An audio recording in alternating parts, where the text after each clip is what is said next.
what you're really good at is executing without overthinking, is how I would Yes. describe what little we've got to know each other over the last 3 weeks. I see you as someone that you're like a 10 quick start. You're like, oh, you quickly validate, process, and go, okay, this works, and you Yep. do it. You Well, don't yeah. overthink And it. You don't try how we to make it. validated but how I validated it was that first application. I wanted to see it from inception, application, send it in, issue to the client, paid. And all that happened within 4 days. But I mean, that's probably a good place to start. Like, let's talk about, you got your agent number 3 weeks ago, Yes. and maybe we talk about that first case. Mhm. Like what was that conversation like? Did you just pick somebody randomly, or was it just the next person that came in, or did you strategically call a specific person? Yeah, Like, that client actually, we did this over the phone, and she's in Indiana. And so I talked to her on the phone, and I told her the things that we had discussed about how easy this is, and where do you want to stand as it relates to, your beneficiaries having to deal with your death, and having to figure out how to financially pay for it, use a credit card, use savings accounts and things like that. And her answer was, what do you mean? I go, well, all the things that we've done with you so far, the trust protects you from probate. The annuities protect you from probate. You have the beneficiaries in them. Your power of attorneys protect you from healthcare and financial mishaps.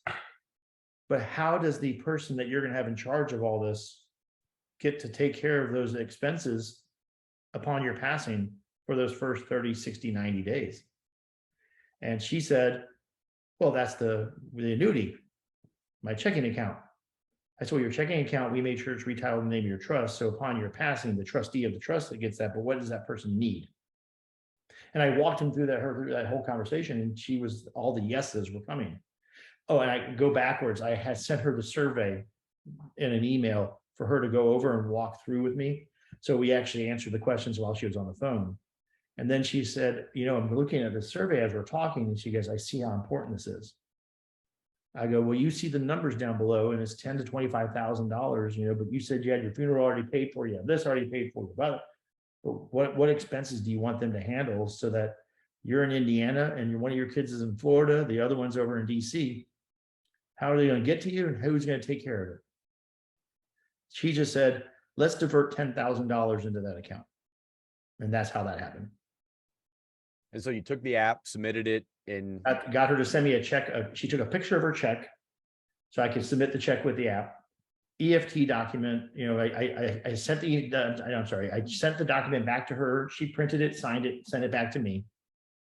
And then I submitted it, and I wanted to wait to see. And now that conversation was one day making the appointment the next day on the phone, the application that same day, the submission, check, EFT, and all that stuff that was done, right? And Emily got it. And in 4 days it was issued. And then the 5th day it was being emailed to the client. And then in the last 3 weeks since you've been licensed, you've written, to my count, at least 7 applications. Were all those conversations similar, or were they all a little bit different? Well, as I, like you said, as I believed in it, the process, because I'm a process, it's hard to believe I'm a process person, but I am. I put stuff on my website. I created a presentation for it. I made the survey be digital. My assistant, Nicole, every time somebody comes in the door, gets a clipboard and a survey. If we're going to schedule their appointment for them online, where they're going to come in a couple of days, she sends them the link to complete the survey online. So the process is, the survey is always first. If we just received our documentation, we do trusts and wills as well. And so through that service, we just got the list of everyone that we've done. We're going to reach out to them again and tell them that we need to help them make sure they fund their trust. So the 7 plus applications you've written in the last 3 weeks, those were all generated from using the survey. They're using the survey from clients that were coming in the office, or your admin reaching out to them to complete it. And then also a social media, we sent an email out to all of our clients, talking about the mid-year beneficiary review, our Flag with Flair Day that's coming up, and then also the BLP, the actual letter written to them to go and complete that. So just so you know, we sent it out to 700 people, that email. Of the 700 people, we had a 90% open rate. Wow. We had 22 interactions, and we scheduled 6 appointments directly from the website with them not calling us. We scheduled another 7 or 8 appointments from them calling in. So we have about 13 appointments. And just so you know, on Monday, when I sent the email out, it went out, and Tuesday morning, we had the rest of the week.